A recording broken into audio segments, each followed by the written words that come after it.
இல்லாம இருக்கு. இப்ப திருத்தணும். சில பிள்ளைகள் கள்ள காதல் பண்றாங்க, பாஞ்சி ஓடுறாங்க, என்னென்னமோ பண்றாங்க. அன்பா வளர்த்த தாய் தகப்பனை விட்டுட்டு நேத்து கண்டவரோடு எந்த நம்பிக்கையில போனாங்க? என்ன நம்பிக்கை ஊட்டி வச்சிருக்கிறீங்க? கண்டவரோடு பாய்ந்து ஓடுகிற அளவுக்கு நீங்க எல்லாத்தையும் செஞ்சு அது நடந்தால் உங்க மேல குற்றம் இல்லை தாய்மார்களே. நீங்க அத்தனையும் சொல்லி கொடுத்து நடந்தால் உங்க மேல குற்றம் இல்லை. ரப்புல் ஆலமீன் போதுமானவன். ஆனா நீங்க என்ன செய்றீங்க? உட்கார்ந்து எல்லோருடைய அந்த அசிங்கமான படத்தை பார்த்தீங்க. அதில் உள்ள காட்சிகள் அந்த சின்ன சிறு மனசு போய் அதுக்குள்ள காதல் காதல் காதல் என்று படிக்க விடாம 3ஆம் ஆண்டு பையன் போய் பூவை கொடுக்கறான் புல்லெட்டு. I love you. அவனுக்கு ஐ லவ் யூன்னு எழுத தெரியுமோ தெரியாது.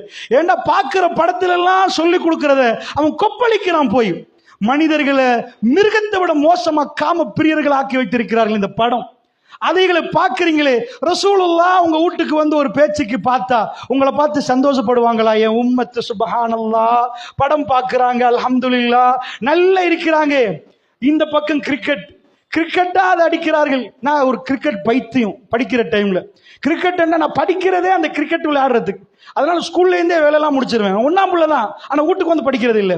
இந்த ஸ்கூல்ல இருந்தே எல்லாம் படிச்சுட்டு கொஞ்சம் டைம்ல எல்லா ஒர்க்கையும் பண்ணிட்டு விளையாட போவேன். அந்த வேலை பண்ணிடுவான, வேலையை முடிச்சிருவேன், விளையாட போவேன். அப்படி இருந்த நான் கிரிக்கெட் பார்த்துட்டே இருக்கிற நேரம் என் கல்புக்குள்ள ஒரு வேதனை. என்னப்பா, ஒரு பக்கம் சூதாடுறாங்களாம், இன்னொரு பக்கம் ஒரு பொம்பளையில போட்டு ஆடுறாங்களாம். இது டான்ஸ் நிகழ்ச்சியா? இந்த அசிங்கத்தை பார்க்கலாம். ஹராம். ஒரு பெண்ணை போட்டு ஆட விடுறத ஜூம் பண்ணி காட்டினா இது கிரிக்கெட் மச்சா? அதை பார்க்கலாமா? அருவருப்பு அரிக்கணும் தாய்மார்களே. நீங்க முன்மாதிரியா நின்றீங்களா? இல்ல நீங்க அதை சமாளிச்சு குடும்ப கதைன்னு போனீங்களா? இது குடும்ப கதை நாங்க பார்க்கிறோம். இது நாடகம். இதையுமே பார்க்க கூடாதா? எங்களுக்கு என்ன என்டர்டெயின்மெண்ட் இருக்குன்னு கேட்டீங்களா? உங்க கண்ணு முன்னாடி வளர்ந்த பிஞ்சு பிள்ளைகள் எத்தனை வாட்டி உங்களோட பயான் நிகழ்ச்சிக்கு வந்திருக்கிறாங்க? எத்தனை வாட்டி அவங்க உட்கார்ந்து நல்ல விஷயங்களை கேட்டாங்க? உங்களை சுத்தி என்ன சுத்தி சைத்தான் இருக்கிறான். அவங்களை பறிக்க பார்க்கிறான், புடிச்சு இழுக்க பார்க்கிறான். உங்க பிள்ளைகளை டார்கெட் பண்ணி எக்கச்சக்கமான கம்பெனிஸ் இருக்குமா? எக்கச்சக்கமான கம்பெனிஸ் இருக்குது. இங்க பொம்பளை பிள்ளைகளுக்கு மட்டும் நான் சொல்ல, ஆம்பளை பிள்ளைகள் நீங்க பெற்றிருப்பீங்க. அந்த பிள்ளைகள் எப்ப டொபேக்கோ கம்பெனியை பொறுத்தல நீங்க நினைச்சிடாதீங்க ஏதோ படிக்காத 4 பேர் சாரத்தை கொடுத்துட்டு வந்து கம்பெனி நடத்துறாங்க. டபுள் PhD போட்டிருப்பான், ப்ராடோல வந்து உட்காருவான். உள்ளுக்குள்ள பெரியவெல்லாம் அவனுக்கு எல்லாம் அந்த அளவுக்கு பெரும் லட்சமா கொட்டுவார்கள். அவங்க படிச்சவங்க. என்ன தெரியுமா அவங்களோட வேலை? 100 பேர் சிகரெட் ஸ்மோக் பண்றாங்கடா, 10 பேர் செத்து போயிட்டா 90 பேர் குடிப்பாங்க. அடுத்த வருஷத்துக்கு 90 பேர், அது 110 மாத்தணும். 90ல இன்னும் 10 போச்சுன்னு வைங்க, 80. இப்படியே அழிஞ்சு போனா என்ன ஆயிரும்? சோ 80 அவன் 120 மாத்தணும். அவன் யாரை டார்கெட் பண்றான் தெரியுமா? உங்க வயிற்றுல பிறந்த பிள்ளைய டார்கெட் பண்றான். இந்த போதைப் பொருள் வியாபாரிகள் உங்க பிள்ளைகளை டார்கெட் பண்றாங்க. அவங்க டார்கெட் பண்ணா சும்மா டார்கெட் பண்ணல, உங்க பிள்ளைய பறிச்செடுக்க டார்கெட் பண்றாங்க. உங்களை விட்டு தூரமாக்க டார்கெட் பண்றாங்க. என்னென்னமோ பண்றதுக்கு பிளான் பண்றாங்க. அதெல்லாம் தெரியாம நம்ம நிக்கிறோம். அவங்க எப்படி வந்தாங்க தெரியுமா? நிறைய பேர் ஆம்பளை பிள்ளைகளை பெற்றவங்க இருப்பீங்க, உங்களுக்கு தெரியும். நீங்க சமூகத்துல பாத்தீங்கன்னா UN சொல்லுது ஸ்ரீலங்கா ரெட் அலர்ட். எதுல? போதையில. கோவிட் அவுட் பிரேக்கு போறோம் நம்ம நாட்டில், முழு வேர்ல்டுலையுமே போதை. அந்த போதையில அடிமையாகினவர்கள் ரொம்ப கூடையா. கோவிடுக்கு முன்னாடி இலங்கை வேறையா, கோவிடுக்கு பிறகு வேறையா. அது என்னப்பா? கொரோனா வந்துச்சு, லாக்டவுன் பண்ணிட்டாங்க, எல்லா பிள்ளைகளும் வீட்டில் தான் இருந்துச்சு, அவங்க சுற்றுலா போகல. நான் இப்போ உங்க மனசாட்சியில கேட்கிறேன், புத்தளத்தில் 2015 கூடையா 2023 கூடையா? இப்பதானே கூட. நீங்க என்னமோ செஞ்ச ரிப்போர்ட் எல்லாம் பார்த்து அறிக்கை சொல்லல, உங்களுக்கு கேள்விப்படுவது. நீங்க வீட்டில் இருக்கீங்க, எக்ஸ்பீரியன்ஸ் பண்றீங்க. என்னப்பா அந்த பொடியனா, இவரா, கேஜியா, ஹைஷா, என்னென்னமோ கேள்விப்படுவது. நான் கேட்கிறேன், கோவிட்ல என்ன நடந்துச்சு? உங்க வீட்டுல யாராவது ஒரு கள்ளம் வந்து படிச்சு கொடுத்தாங்களா? இப்படித்தான் கஞ்சா அடிக்கிறது, இதான் கேஜி. எப்படி இந்த சின்ன சிறுசிகள் யாரு இன்னைக்கு ஜெயில இருக்கிறவங்க எடுத்து பார்த்தீங்கன்னா, ஒரு காலத்துல அந்த புள்ள பறக்கிற நேரத்தில் அந்த வீட்டுல அமர்கலமா இருந்திருக்கு. எல்லாரும் சந்தோஷப்பட்டிருப்பாங்க. அந்த உம்மா தொட்டில போட்டு ஆட்டுறது, அந்த கண்ணை பார்த்து தூங்குற அழகை பார்த்து ஒரு புள்ள தூங்கி சென்று வைங்க, அதை கண்ணை எடுக்காமலே பார்க்கலாம். அது மற்ற புள்ளையே பார்க்கலாம்னா நம்ம புள்ளைய எவ்வளவு நேரம் பார்க்கலாம். அது அசந்து தூங்குற நேரம் நிறைய மன வருத்தங்கள் வரும். நம்ம திட்டோமோ, மனசை நோகடிச்சிட்டோமோ, அந்த தூக்கத்திலே 1000 கற்பனையோட பக்கத்தில் ஒரு தாய் போட்டு தூங்க வைப்பா. அந்த பிள்ளை தான் இன்றைக்கு ஜெயில கம்பி என்னது. அந்த பிள்ளை தான் ஜெயில கம்பி என்னது. அதனால் கவனமா நீங்க புரியணும். அந்த பிள்ளைக்கு என்னாச்சு? அந்த பிள்ளை நல்லதான் வளர்ந்து வந்துச்சு. ஒரு இடத்துல தப்பான ரூட்டுக்கு போற நேரம், அந்த தப்புல இருந்து பாதுகாக்கிற அரணாக தாய் தகப்பன் இருக்கணும். அந்த இடத்துல தாய் தகப்பனுக்கே புரியல.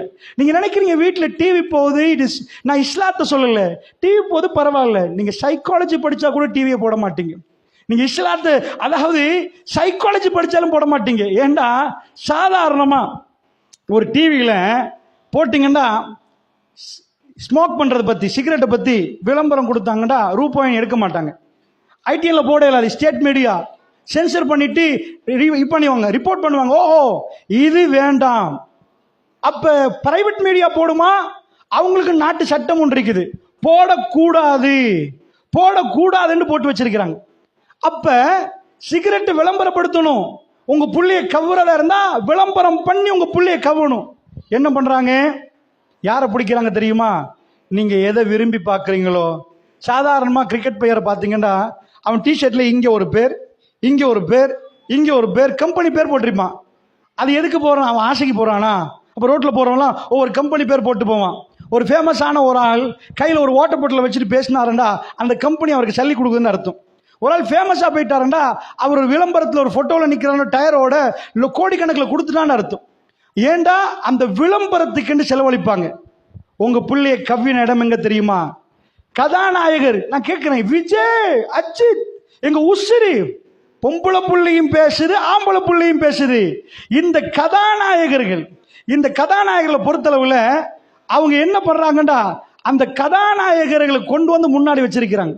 உங்க பிள்ளைகள் அந்த கதாநாயகரை பார்க்குது, பார்த்தா கவருது. அந்த கதாநாயகர்ல கவரப்பட்ட பிறகு கதாநாயகர் என்ன பண்றாருன்னா இந்த மாதிரி கேமரா நிறைய வச்சிருப்பாங்க. அவங்க முன்னாடி வந்து நின்றுட்டாங்கன்னு வைங்க, படத்துல என்ன போடுவாங்க? ஓஹோ மெடிக்கல் மாஃபியா, ஓ மெடிக்கல் எஜுகேஷன்ல பிரச்சனை, இதெல்லாம் அழிக்க போறோம், இதான் மகுனம். இந்த சஹாபாக்கெல்லாம் நினைக்கிறது நடிக்க போறாங்களாம், ஊழல் ஒழிக்க போறாங்களாம், லஞ்சத்தை ஒழிக்க போறாங்களாம். உட்கார்ந்து எல்லாரும் நல்ல விஷயம் தானே. ஆனா மெல்ல வருவாங்க மாஃபியாக்காரவங்க.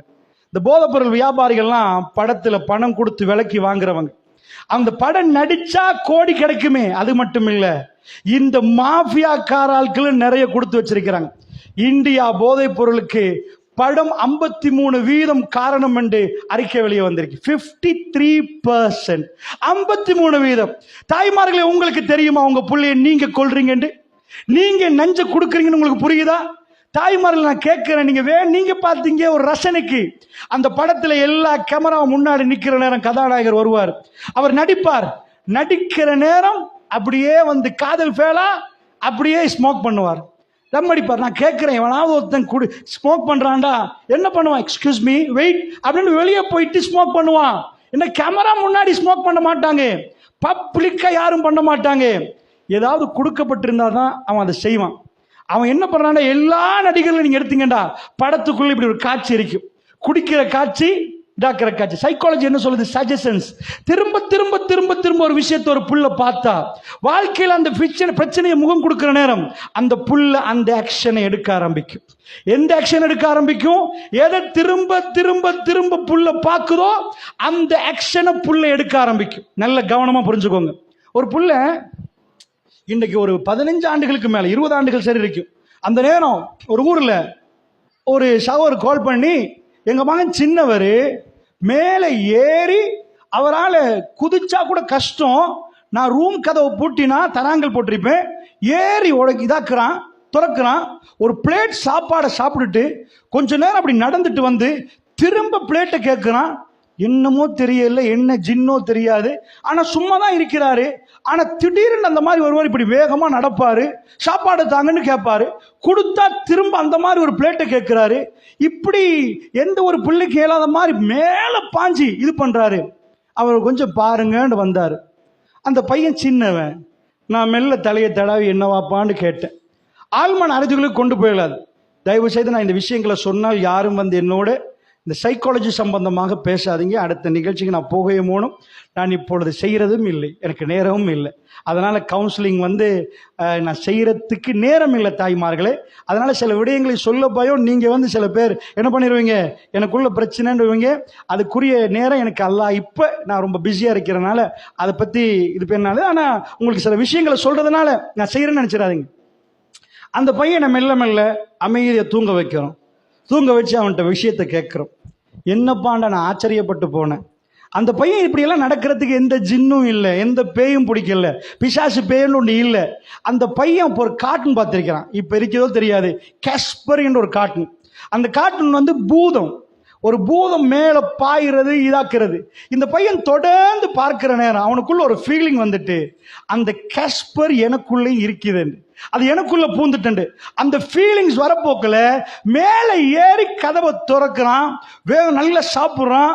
அது பூதம் நினைச்சா அந்த மாதிரி அந்த பாடி ரியாக்ட் பண்ண ஆரம்பிக்குது. அன்பு தாய்மார்களே, அதுக்கப்புறம் அந்த ஃபைலை அழிச்சதோட நார்மல் ஆயிட்டு. இதே மாதிரி இன்னொரு திருமணம் முடிச்சுட்டாங்க. திருமணம் முடிச்சுட்டா அவங்க மேலே ஃபேமிலி. அந்த புள்ள ஹஸ்பண்ட் கல்யாணம் பண்ணி பெரிய பிரச்சனை ஹாலில். அந்த புள்ள மயங்கி உளுந்து இது ஒரு 7 நாள் ஆச்சு. அவங்க என்னை சந்திக்கிறாங்க அந்த நேரம். அதுவும் ஒரு 10-15 ஆண்டுகளுக்கு முன்னாடி சந்திச்சா அந்த புள்ளிட முகம் வல்லாகி சொல்றேன், ஒரு கிளவிய நாங்க பார்த்த எப்படி இருக்குமோ. 7 நாள் கல்யாணம் முடிச்சு திடீர்னு அந்த புள்ள ஆவேசப்படுவது, முகமெல்லாம் ஒரு கிளவி, டோனெல்லாம் கிளவி. சிங்களத்தில் பேசிட்டு மட்ட தருவாது என்ன. இப்பதான் கல்யாணம் முடிச்சுக்கிறாங்க. புள்ளையே கேட்குது, அது என்ன புள்ள, அது என்ன கேட்குது. மெல்ல மெல்ல அமைதியாக்கி ஆழ்மன அருதுகளுக்கு கொண்டு போறோம். ஆழ்மன தூக்கத்துக்கு ஹிப்னடைஸ் பண்றோம். பண்ணி பார்த்தா என்ன நடந்திருக்குதுன்னு பாருங்க. நான் உங்களுக்கு எதுக்கு சொல்றேன், சஜஷன்ஸ் என்பது எவ்வளவு பவர் என்று பாருங்க. உங்க பிள்ளைக்கு யாரோ சஜஷன்ஸ் போடலாம். சஜஷன்ஸ் என்ன, பரிந்துரை. அந்த பிள்ளைக்கு எது காதுக்கு கேட்குதோ, எதை நம்புதோ அது கேட்ப குழந்தை மாறிடும். Believe thoughts action. நம்பிக்கை மாறினா செயல் மாறிடும். ஸோ என்னாச்சு, இந்த பொம்பளை புள்ள என்ன ஆச்சுன்னு கேட்டீங்கன்னா ஆச்சரியப்படுவீங்க. முகமெல்லாம் இப்படி கிளவி மாறி எனக்கு புள்ளைய தாண்ட அந்த அளவுக்கு கத்தின புள்ள என்னப்பா நடந்துச்சேண்டா. நான் ஹிப்னடைஸ் பண்ணி முடிக்கிற நேரம் அந்த பொம்பளை புள்ள நோமல் ஆகிற. அல்ஹம்துலில்லாஹ், அல்லாஹ் பெரியவன். அதுக்கப்புறம் நான் கேள்விப்படவே இல்லை அந்த புள்ள நோமலா இருக்குன்னு தான் சொன்னாங்க. என்னாச்சு, அந்த பொம்பளை புள்ள இருந்த இடத்துல ஒரு 38 வயசு ஒரு பொம்பளை செத்து போயிட்டா. மாற்று மத அன்பு. அவ அவங்க வீட்டு பக்கத்துல கேன்சர்ல செத்து போயிட்டா. வீட்டுல இந்த சோக கதையை பேசுற நேரம் இவன் ரொம்ப ஆழ்ந்து யோசிச்சுட்டா. பக்கத்து விட்டு அக்காவாச்சே, ரொம்ப நல்ல பழகினாங்களே, திடீரென்று இப்படி ஒரு இழப்புன்னு நினைச்சு கவலைப்பட்டுட்டா. அன்றைக்கு இவ கொடியில காய போட உடுப்பை கொண்டு போறா. காய போடுற நேரம் காத்து மெல்ல வீசுது. திடீரென்று சில்லண்டி உடம்புக்கு காத்து படுகுது. இவ இப்ப எந்த யோசனையில இருக்கிறான்டா, அந்த கேன்சர் பொம்பளோட யோசனைல. காத்து பட்டதை இவ எப்படி எடுத்துட்டான்டா, அவதான் எனக்குள்ள பூந்துட்டான்ற மாதிரி அவ மனசுக்குள்ள அது டபுள் ஆகிட்டு. என்னையுடைய சில விஷயங்கள் அப்படிதான் ஆள் மனதுல சில சஜஷன்ஸ் அப்படியே மாறி ஒர்க் பண்ண ஆரம்பிச்சு. உடனே அண்டையில் இருந்தா அவ பிரச்சனைப்படுத்த ஆரம்பிக்கிறான். அவங்க பெருசா மார்க்கம் தெரியாதவங்க. அவங்க கொண்டு போய் யார்கிட்டயோ போய் அவங்க 2 மாதிரி கொடுக்குறாங்க. அதுல 1 களத்துல போடணும், 1 தலையணைக்கு கீழே வைக்கணும். இது 2 வருஷமா ஒரு பிரச்சனை இல்லை. இந்த பொம்பளை புள்ளி இதை மெயின்டைன் பண்ணிட்டே வருவது. இப்ப அந்த பேயை விரட்டியாச்சு. ஏதோ கடல்ல போய் மூழ்க வச்சுட்டாங்க போல. இப்ப திருமணம் வந்த மேக்கப் போடுறவ சொல்லிட்டான், இதெல்லாம் சரி வராது, இதை கலட்டினாதான் அழகா இருக்கும், இந்த களத்துல உள்ளதை கலட்டிடுவோம்மா, இதை கலட்டினாதான் இன்னைக்கு ட்ரெஸ் பண்ணலாம். அவ பயந்து அன்றைக்கு கலட்ட ஆரம்பிக்கிறா. ஏதோ எனக்கு ரொம்ப பாதை, இந்த பேய் திரும்ப பூந்துருமோ, அந்த பொம்பளை பூந்துருவாவோன்னு பயந்து இவ கலட்டுறான். கலட்டி உடுப்பாட்டுறாங்க. அன்றைக்கு அவ வெட்டிங்க்கு போக்களே இவக்கு ஒரு வகையா மாறுது. மயங்கி கீழே உழுவுறா. மயங்கினவ திரும்ப எழும்புற நேரம் ஆவேசமா எழும்ப ஆரம்பிக்கிறா. வீட்டாட்களை அமைதிப்படுத்திட்டு அவ கொண்டு போய் இது பண்றாங்க. எப்படியோ திருமணத்தை முடிச்சுட்டாங்க. பின்னாடி என்ன தெரியுது, இவக்குள்ள இந்த துவாவை கலட்டினாலதான் இந்த பிரச்சனை. திரும்ப துவாவை போட்டாதான் சரி. அவங்க நினைச்சிட்டாங்க என்னமோ துவா தான் காப்பாத்துதுண்டு. இல்லை, இஸ்லாம் அந்த அளவுக்கு எங்க மூளை அங்க அடகு வைக்க சொல்லல. என்னாச்சு, நான் ஆழ்மன அறிவுகளுக்கு கொண்டு போய் அந்த சிந்தனை பிழை என்று சொன்னேன். அவ திரும்ப சிரிச்ச முகத்தோட எழும்பினா. அவ புரிந்திருந்தா இதுவரைக்கும் நடந்தது கற்பனை. நல்லா புரிஞ்சுக்கோங்க, ஒரு கற்பனை டீப்பா எங்களை ஆட்கொண்டுட்டா. சப்கான்ஷியஸ், கான்ஷியஸ், மேல் மனசு ஆள் மனசுன்னு இருக்குது. இதனால இந்த மேல் மனது ஆக்டிவ் ஆகிரும். அதனால சஜஷன்ஸ் அவருக்கு போடப்பட்டது ராங். நான் சரியான சஜஷனை போட்டேன், அது ஒர்க் பண்ண ஆரம்பிச்சு. இதே மாதிரி டிவி உங்க பிள்ளைகளுக்கு எக்கச்சக்கமா சஜஷன்ஸ் கொடுக்குது, எக்கச்சக்கமா சஜஷன்ஸ் கொடுக்குது. அதுல வந்த கதாநாயகர் ஏன் ஸ்மோக் பண்ணார்,